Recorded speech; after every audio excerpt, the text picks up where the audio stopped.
আচ্ছা, সুপ্রিয় দর্শক মণ্ডলী, আবারও ঈদের পরে আবারও আমরা সেই সুপুরি ব্যবসায় লিপ্ত হয়ে গেলাম, অর্থাৎ যুক্ত হয়ে গেলাম।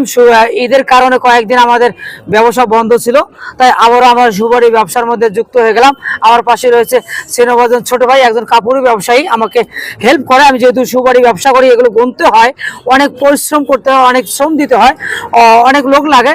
তো যখন আমি সুপারি সারাদিন ক্রয় করার পর যখন আমার দোকানের সামনে আমি সুপারিগুলো ঢালি, তখন কিন্তু অনেক লোকের প্রয়োজন, সেগুলো গোনার জন্য কিন্তু অনেক মানুষ লাগে। তা আমার ছোট ভাই কাপড়ের ব্যবসা করে, আমার পাশাপাশি তাকে আমি মাঝে মাঝে ডাকি হেল্প করার জন্য, সে হেল্প করে।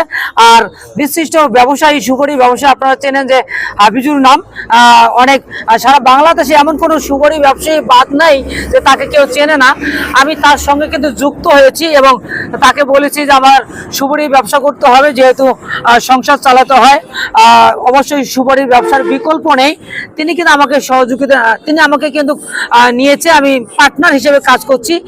বড় ব্যবসায়ী, অবশ্যই সুপারি ব্যবসা করতে হলে অনেক অর্থের প্রয়োজন রয়েছে, সেই অর্থ একাই যোগান দেওয়া কিন্তু আদৌ সম্ভব নয়।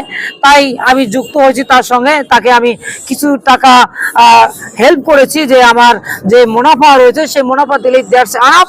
তো অবশ্যই যারা বেকার রয়েছে, ফ্রি রয়েছে, তাদেরকে দৃষ্টি আকর্ষণ করব সুপারির মৌসুম।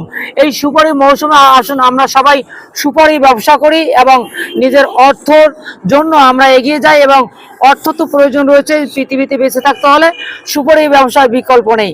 সকলকে আমন্ত্রণ জানাচ্ছি, অবশ্যই বেশি বেশি করে সুপারির গাছ রোপণ করবেন, সেখান থেকে সুপারি উৎপাদন হবে, সেই সুপারি বিক্রি করে নিজের ছেলে সন্তানদের পড়াশোনা, লেখাপড়া এগুলো আপনারা চালাতে পারবেন এবং পাশাপাশি সুপারি ব্যবসা করবেন, সে প্রত্যাশায়, সেই অপেক্ষায়। তবে আমি অবশ্যই ক্যামেরাম্যানকে দৃষ্টি আকর্ষণ করছি, সুন্দরভাবে ক্যামেরা করছে, তাকে অনেক অনেক ধন্যবাদ, অনেক অনেক ভালোবাসা, অনেক অনেক অভিনন্দন। সকলকে শরীরের সুস্থতা কামনা করে আজকের মতো বিদায় নিচ্ছি। আল্লাহ হাফেজ।